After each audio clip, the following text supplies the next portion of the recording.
لا تصالح ولو منحوك الذهب. أترى حين أفقع عينيك ثم أثبت جوهرتين مكانهما؟ هل ترى؟ هي أشياء لا تشترى. Do not reconcile, even if they give you gold. I wonder if I were to gouge out your eyes and replace them with 2 gems, would you see? These things are priceless. Amal Donqul. Welcome to episode 20 of Tahrir podcast. I honestly didn't think it would go this far. I thought I'd be arrested by episode 6 or something, but here I am. My guest today is Zaynab El Bernoussi. She's an assistant professor at Sciences Po Rabat, the International University of Rabat. El Bernoussi's research interests mainly revolve around dignity and international relations, as her Twitter bio suggests. El Bernoussi's first book, Dignity in the Egyptian Revolution, Protest and Demand During the Arab Uprisings, simply explores the understandings of the concept of dignity, or Karama in Arabic, in Egypt during the 2011 Arab Spring protests. Welcome to the podcast. Thank you. Shukran jazilan. Very happy to be here and very honored to be introduced with a quote from the amazing Amal Donqul. Fantastic. Thank you. Yeah, glad to have you. So your book, which I finished reading like 4 hours ago, and I've been reflecting ever since. So I have so many questions about it. So why did you choose Egypt as a case study in the first place? Okay. When you could have like chosen like other countries that are like speak French and so forth, it would have been easier. So why Egypt in particular? Well, I mean, just reiterating that I'm very happy to be here. I heard wonderful things about you, and I can confirm them. I also really enjoyed watching your podcast that I highly recommend. Great interviews on YouTube. So very happy to be here. And just for the notes, why Egypt? I mean, Egypt is so important. And I think just here, this conversation between us permitted through the name Tahrir podcast, Tahrir, and its resonance to the events of 2011 for the Arab region, but also, and to me, for the Global South, as also a greater political project, are very important. Your podcast, I saw not long ago, ranked among the most followed in Tunisia. So again, another very important country in the region, but still there is this sort of, we look up to Egypt, so being in different parts of the wider region. To go back a bit further than 2011, I was born and bred in Morocco, and like many Moroccans, Egypt represents also the sort of cultural hub for popular culture, for music, for so many things, for also political development, right? And that goes back to my maternal grandfather, who cultivated a lot of admiration for Nasser. And actually, this was where I started. So I was interested in post-colonial development and Nasser as this Arab figure of the non-aligned movement, and I was actually looking at that. Then there was the sparking of the events of 2011 in the Arab region, the Arab Uprisings.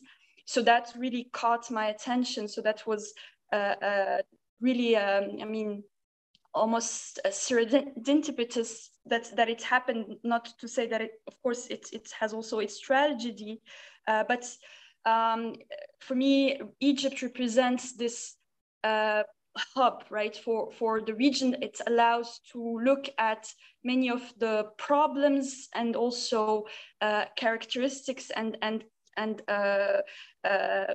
qualities of the region in an amplified manner, right? So it is, of course, demographically, it is the most populous country of the region, but also it has this ability to sort of have a bit more of the diversity that we see in the region in much more intense ways. So that's why for me, Egypt was very important to study as a social scientist. So I was working on this project when 2011 happened, but in addition, I was in New York City and going a lot to the Arab part of New York City. So this is Queens, Astoria, and there I actually felt almost Egyptian in the sense that there was a very, very important Egyptian community that I was very connected to. So that's why I wanted to work on Egypt, and then had the fantastic chance to visit the beautiful country. Yeah, we'll get back to that later because you're one of the few, couple of hundreds maybe, that had the opportunity to actually do field work in Egypt. So why did you choose to concentrate your research on Karama, on dignity Okay, in specific? All right. So yes, I like how you here use the word Karama, so the Arabic translation, because there is also this distinction that needs to be made, because these concepts, so particularly these very important philosophical concepts, right, like, such as freedom, liberty, dignity, of course, they have an understanding that may appear universal. There has been an attempt to universalize also these concepts. But there is also the very cultural specific understanding that's often tied to how it is actually expressed in the language, right? So for instance, Karama, right?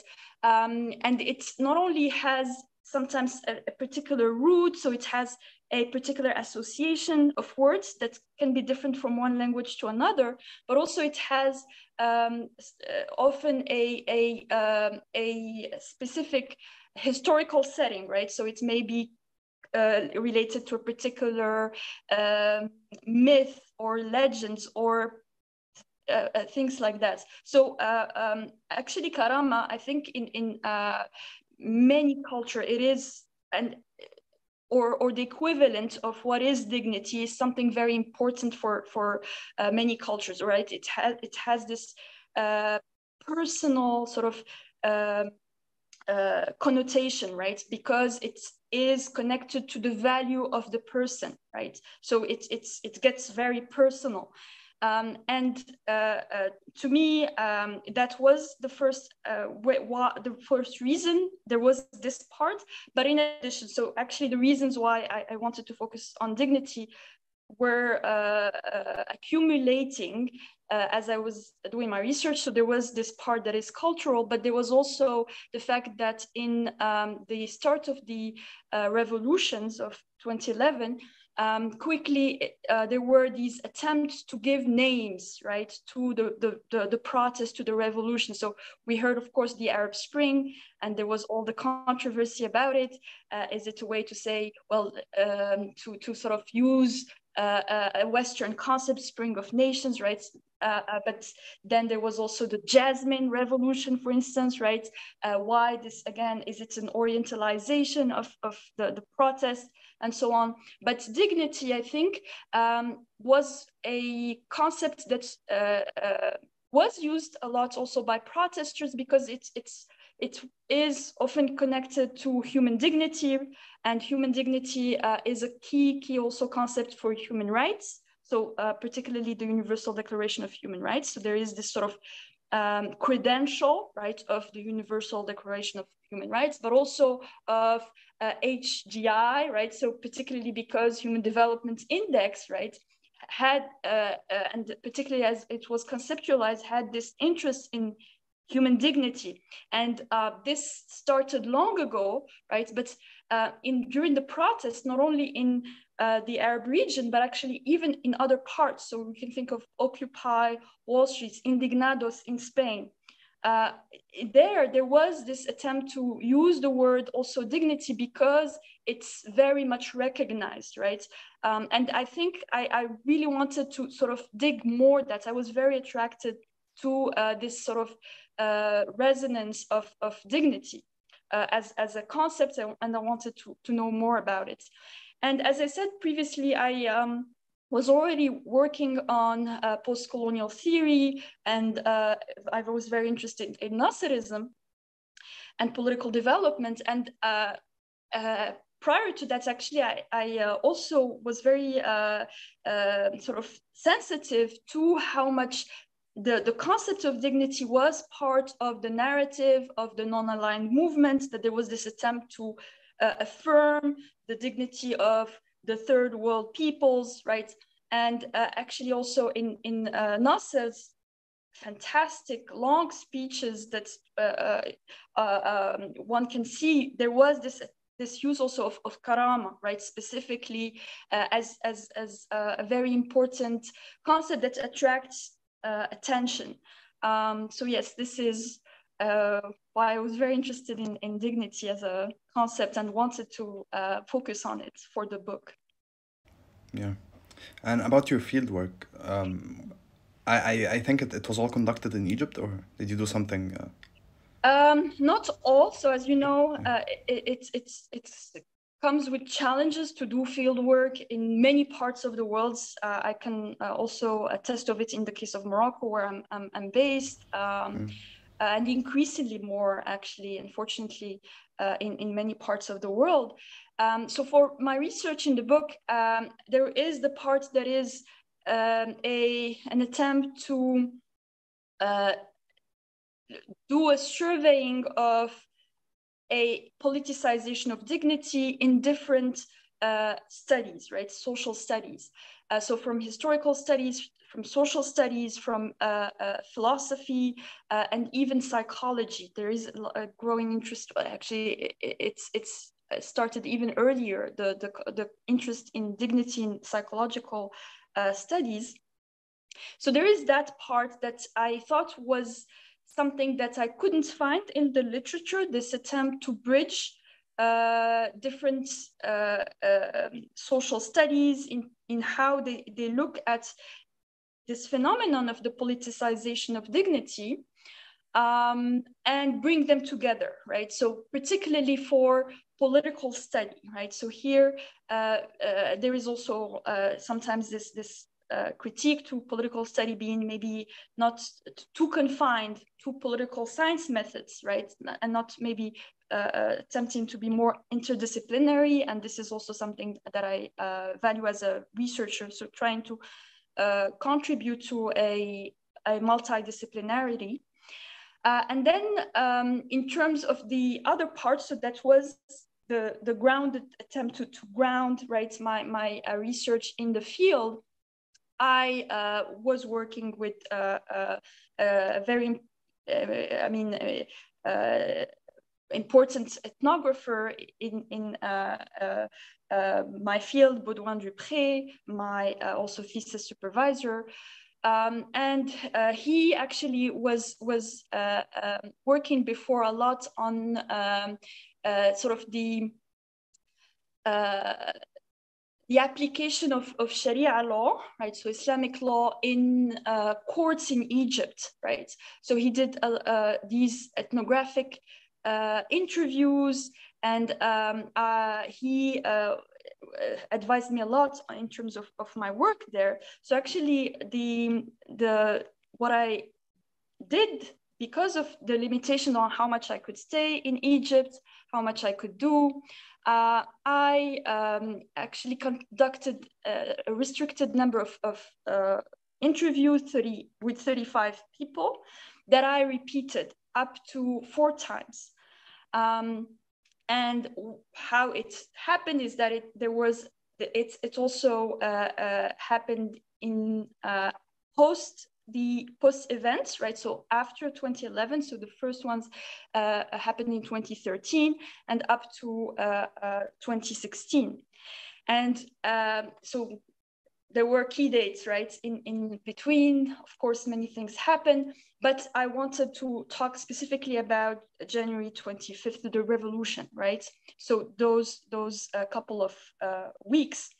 And there were people who actually were there in person, right? So there was the physical presence, but it was, I didn't limit it to that. So there were also people who protested in solidarity in other parts of the world, so particularly expats, people who live in different parts of the world from Egypt, and who were felt that they were involved in the revolution. And there was also online sort of involvement in some capacity. So those were my criteria to select people that I talked with. But here the format was both a structured interview, but there was also a part that was an attempt to connect with the donor of data right here. So those were people that were extremely important to my study, who allowed me to here show that there is this complexity of the concept in terms of understanding it, not only in terms of how much it's personalized, right? In terms of this understanding, but also how ephemeral it is, right? So it does change. It did change actually from one iteration of the interview to another, right? There is also there a very interesting phenomenon of how memory is very versatile, right? So how we remember the same events very differently for one person, right? And that then impacts things like how we understand, right? Key concepts such as dignity. So there was this part, and there was also sometimes complete contradictions, right, in the narrative, and for dignity, particularly because I was earlier talking about this politicization, there was this very interesting and almost consistent, strong, almost hopeful approach to how much it can be, how much it can enable, the empowering value of dignity, to then this almost this despair, right, of did it even matter, right? Does it even matter? Is there even a dignity? And I think that there is this characteristic of the concept of dignity that is quite interesting to dig more. Yeah. And your book consists of 5 chapters, the first 4 of which kind of operationalize dignity in a way that it's still not operationalizing in the normal sense. And so in the first chapter, you look at dignity as faith, and you look at its instrumentalization to humanize and to dehumanize. So could you maybe elaborate on that? Yes. So those attempts to give themes in the books to explore the concept of dignity stemmed from a pilot study that I did earlier on, where those 4 broad definitions were consistent in sort of linking to dignity. So that's where that came from. So for instance, regarding faith, this is one of the, obviously, as I put it there, the more frequent ones. And it was one also that was sort of connected to some form of religious text, right? So for instance, in the Quran, there is a mention of how human beings, right, are sort of have this higher value than other beings, right, because they were bestowed dignity. There is something similar in other major religious texts. So this is, I think, a very important one, because it is also one that is very divisive. So as you mentioned here on humanizing, dehumanizing, because even if sometimes there is a recognition that this is universal, there is also this recognition that, well, if you're part of this group, right, of faithful people, right, so then if you're not, then you're not worthy of dignity, and so that it becomes tricky. And I think it's these sort of tactics, right, of including, excluding particular people from here, and understanding of dignity, that are things to be really, really careful with. So I mean, and I think that is something that you can observe, right? That there is this very dangerous tactic, right? Of also using dignity in very pernicious, right, ways, right, that really harm people. So yeah, that's Yeah. And the second chapter, dignity as identity, which I had really like kind of trouble understanding how like Nasser was linked to dignity, and it also made me think of like current like Nasserists, people that still actively like follow his thoughts, and maybe it's kind of like personal and it's not related, but I don't get like how can you follow a leader that basically like founded the Egyptian surveilling state, like a dawla mutasallita, like state security, torture and so forth. And I also had trouble like kind of connecting that with dignity, because that's, you know, how can you like put both in one sentence? Yeah. So could you elaborate on how that came to All be? right. Yes, thank you for this question. I think this is a really important one, because as a Moroccan, as I said, I grew up, right, in this in a family that had a lot of admiration for Egyptian culture, and specifically, I happen to have a maternal a grandfather who very much appreciated Nasser, and of course, this comes with controversy. But I think part of it, so I mean, apart from being my grandfather, so of course I'll tend to be nicer to him. But there is also the part that, of course, we see things right now with different eyes, right? Than if we were back then with a different pair of eyes. But also, I think it's there, particularly with controversial figures. There were maybe here some things that about the persona of Nasser that attracted a lot of people in the region, and in terms of their admiration, and that was this sort of defiance of the West. And I think this is part of what attracted also maybe very politically progressive, I would say, people.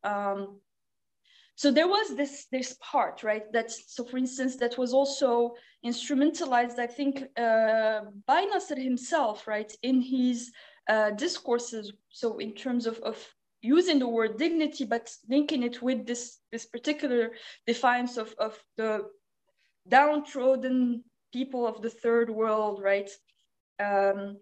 In the face of the oppression, imperialism. So there was this part, right? And of course, with all the critique that we need to also attach to it. Why I wanted to re-explore here Nasser in this book was because one thing that really struck me was some of the early images that I saw from the protests in Tahrir in the 25th January revolution, and that presented young people with brandishing photos of Nasser, right? And it's, to me, I completely agree on the problematic legacy, right, of Nasserism in terms of political authoritarianism. And then there, I think for these people, there was in the very usage of Nasser also a denouncing of the Mubarak regime, right?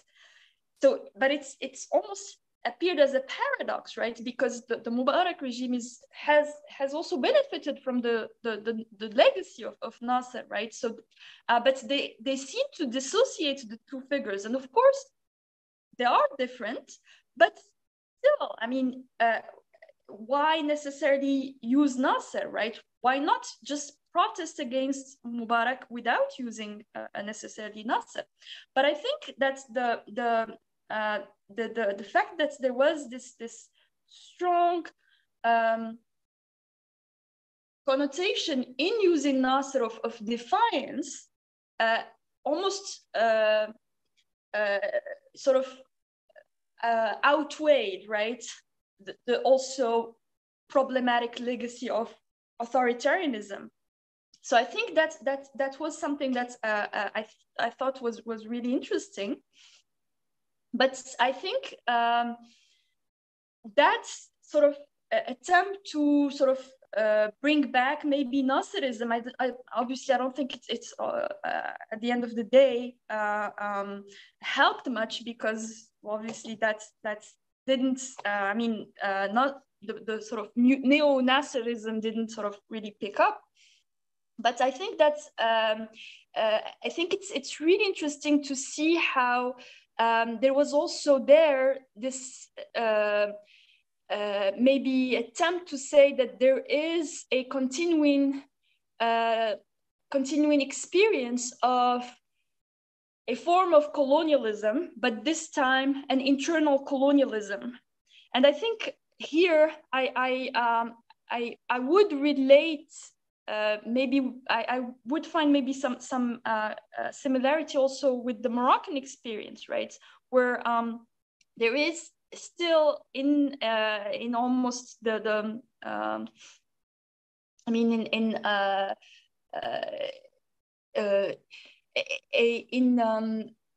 a feeling of, well, continuing, right, French colonial legacy, but that is sort of now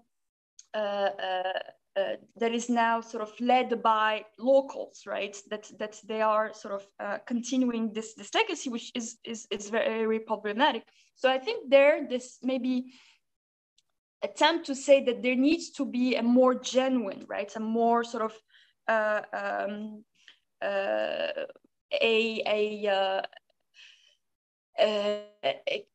really more a deeper decolonial process is much needed, right? That this is something that I think that can be maybe here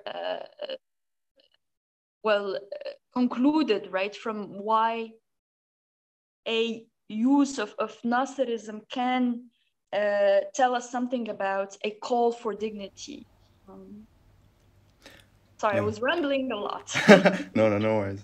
And in chapter 3, titled Dignity as a Human Right, we basically explored whether Karama was intrinsic or extrinsic. Mm-hmm. So could you maybe elaborate on that as well? Yes. So this one is one that I am going to also use to tell you a bit more about my next project. Okay. So if you allow me, and it's also because I think this is one that is maybe also very interesting to attempt to operationalize dignity. So dignity is now often clearly sort of linked to human rights.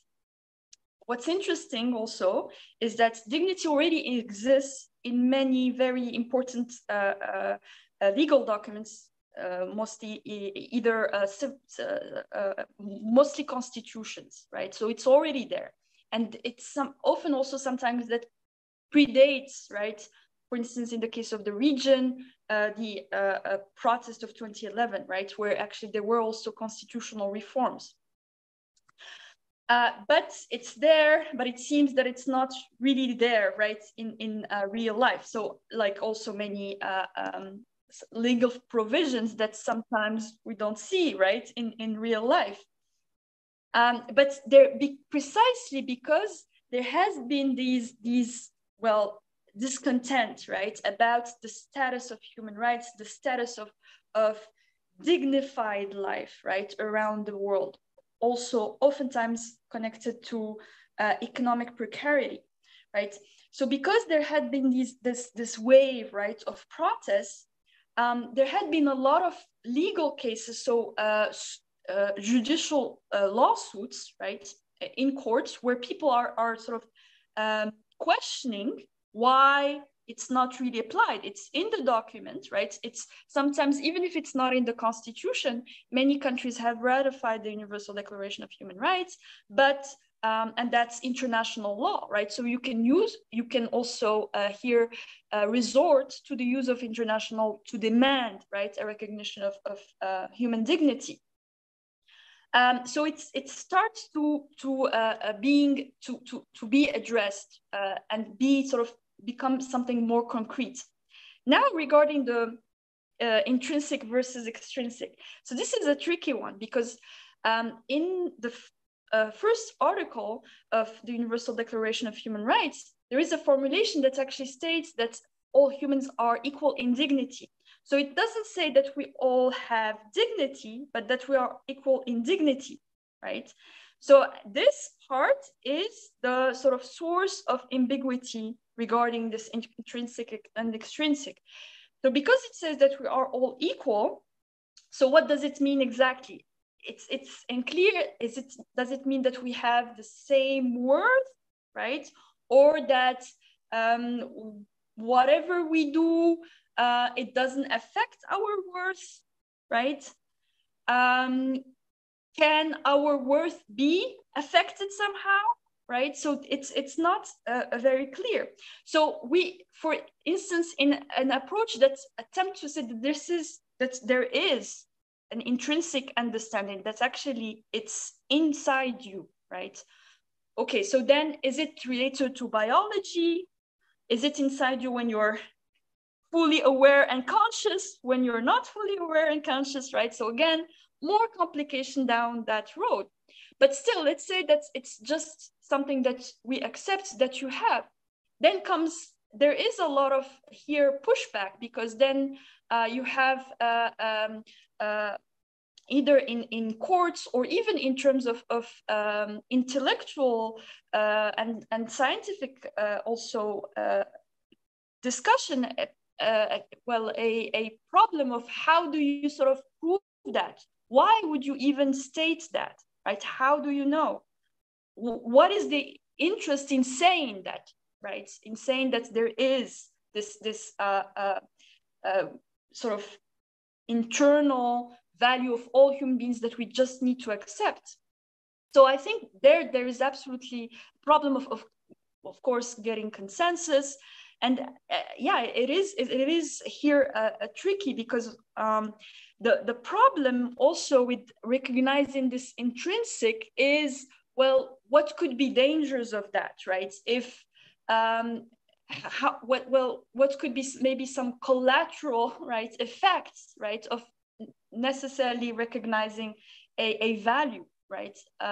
Does it mean that maybe then, for instance, other beings, right? And this is sometimes here the critique wouldn't get enough attention, for instance, or enough rights and so on.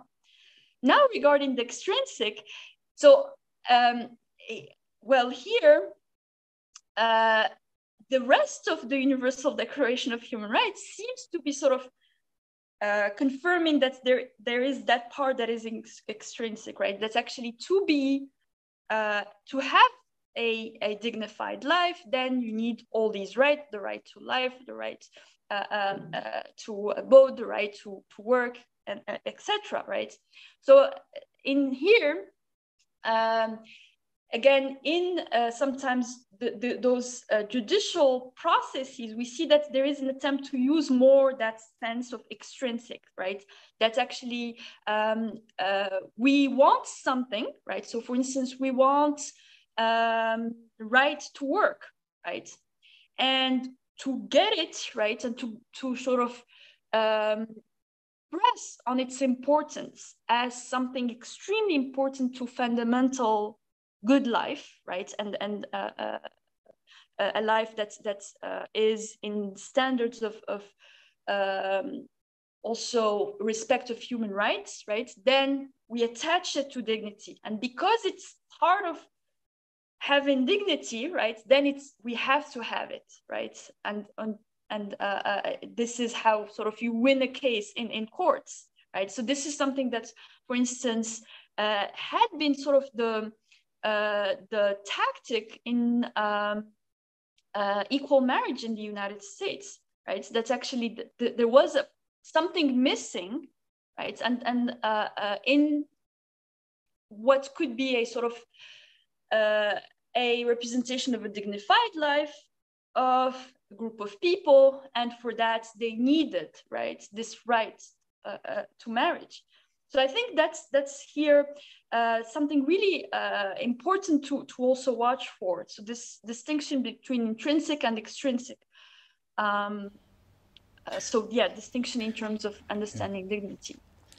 And then there's chapter 4, dignity as materiality, which I think was the most measurable of most because it's material. Mm-hmm. And I think listeners should get your book to be able to read that chapter. So in a nutshell, yeah, I'll leave a link in the description. And so in a nutshell, like what does your book add on the literature on dignity, on the Arab Spring and the Egyptian Revolution in particular? Well, I hope that it adds well an attempt to think more about the concept of dignity in our political lives. I think it is something that will be seen more and more. The last chapter, well, one of the last ones on it deals, as you said, about materiality, because I think that was one that sometimes contrasted a lot with other attempts to define dignity, particularly because there is, so for instance, just now in addressing here the intrinsic, extrinsic sort of understanding, it's very abstract, right? And it's actually how we also see it, for instance, in terms of understanding human rights, right? Particularly the sort of legality, right, of, well, what is it really to begin with? But then there was this sort of, well, I don't care about human rights. So some of the respondents' sort of expression, that's not going to get me anywhere, right? I want material, right? I want actually, it's not about also respect that gives someone's dignity, or that maybe here a moral status that gives a person dignity, but actually what matters is money, right? And again, in these neoliberal times of rampant capitalism, right, it's something that really of course rings a bell, right? That's money buys everything, money buys dignity, right, as well.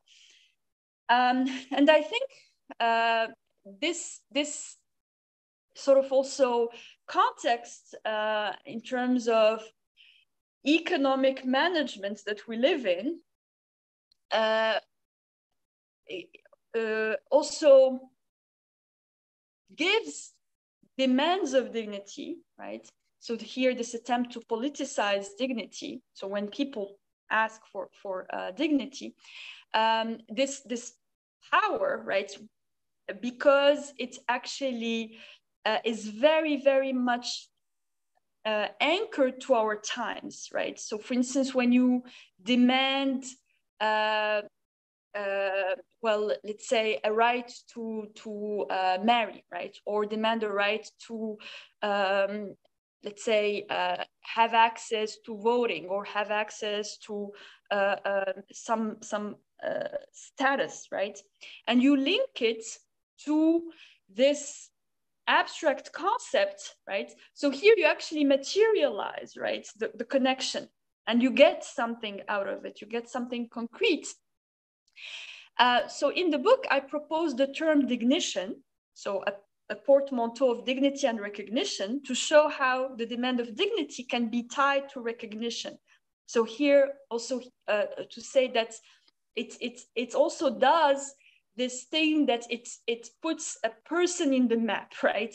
It gives this also material presence to an individual. This also amplifies how such calls for dignity in protest attract attention, because they scream, I'm here. And in this proposition of dignition, I'm also linking this analysis to the analysis in political study of catch-all political demands, right? That can serve varied interests simultaneously, right? So dignity then and dignition works like this. So like a tool to propel, right, a demand to the forefront. So it's we don't hear it, right? But then when I say, oh, it's because I want my dignity, then it really takes takes front stage. So yes, this is, I think, here this idea of dignition. I think it could be something to think about more in terms of research. So I hope that my book can contribute in that sense in triggering more thinking about how these political processes work, but also how particularly these abstract concepts, right, that are around us can become increasingly can be sort of used in new ways, right? So here, I think there could be also maybe future uses to it. Maybe new material demands can emerge. There is also something that I think I wanted, and there is a review I got from the fantastic Professor Mohammed Bamia, who is I mean, a fantastic scholar, who actually also was in Tahrir during the protests, and he writes about revolutions. So as a sociologist, and so he thinks that the study of dignity also allows to show that maybe there is this despair about the Arab uprisings as being an experience that at the end didn't turn out as much as didn't turn out the way people expected, or provided those political results that were hoped for. So there was this then problem of the political revolution, but there was another revolution, and that is the cultural, I think also intellectual revolution. And I think the study of the concept of dignity shows that. So I think that is something that I not only sensed in my research, but I think that I hope to convey in my analysis in the book, that there is more than the political revolution that we need to be, that we need to watch for, particularly in the case of Egypt. Yeah, so and maybe a last point that I hope that my book contributes to, and that is that we need to learn to get along more as people. It's easy to say, not so easy to do, as we know. And yeah, I mean, it's very hard actually to do, but I think it's the challenge. Actually, for instance, trying to understand the concept of dignity and talking to people about it shows that not only we often don't get along with each other, but also with ourselves in different stages of our being, right? And I think it's a root cause for many tensions, conflicts, negative experiences that yes are part of life, but also that we can learn to maybe well, we can learn to do something about it.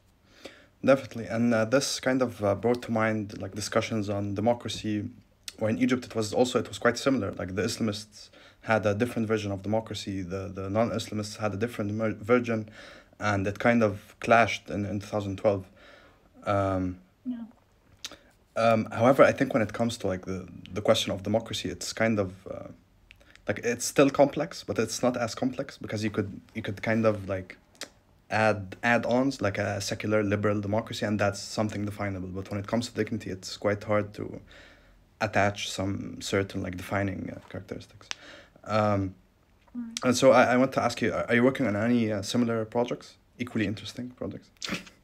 Yeah, thank you very much. So actually, when I lost thoughts there previously when I was talking about, yes, and thank you for reminding me about dignity as a human right, the intrinsic and extrinsic.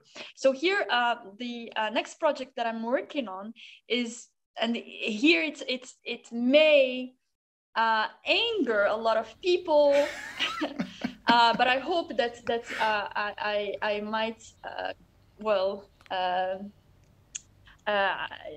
I might convince them that it's not so bad, and that is an attempt to build a dignity index. So it sounds like maybe a full-on operationalization of dignity, but the attempt is to do something different. Because, for instance, if we, of course, there is the Human Dignity Index, right? And a lot of people also think that there are problems, right, of only using, right, particular variables to define human development, right? So, but there had been improvements. So, for instance, the multidimensional poverty index is based on the Human Dignity Index, but on the Human Development Index, but adds here more nuance, right, to development and human development. So I'm trying to here use the experience of the research in terms of understanding dignity for with protesters in the January 25th revolution, but in a more global sense. And the attempt there is to ask people. So there is a particular here method in terms of both trying to have a very personalized understanding, but also one that is sort of easy to fill in, and have a sort of mapping of dignity understandings around the world. So I already started this research back in 2017. And there were very interesting here variations. So depending on, and the survey, I mean, we had respondents from all the way down in Argentina to actually all the way to Japan, and really crossing continents. And it's very much connected to what's happening politically, right? The big events. So for instance, in 2017, there was the peace process in Colombia. So for many respondents in Colombia, there were really direct links to the atrocities committed by the FARC, the figure, the sort of courage and bravery of the political process to do the peace process, but also there was critique of this is not enough. So it was very interesting to do that. And so the hope here is to do an index that's not one that sort of is static, right? That you just have a set of variables decided by researchers that because they think this is important, and then you see a snapshot of what these parameters tell us about maybe this topic of interest that we have, right? But rather to have one that's actually sort of very, that's constantly changing. So actually people, the respondents, define what they think is important to be a variable to consider, right? And then changing over time. So this is something that's already there with many indices, but also changing geographically, right? So I think that could be something to add on, also to see a bit to have a bit more of a global outlook, right, on this phenomenon of the politicization of dignity. It sounds really promising. I look forward to seeing where it lands. Thank you so much, Zaynab, for coming on the podcast and for sharing your work and your research. Thank you so much. Thank you so much for having me. It was great to be here. Likewise.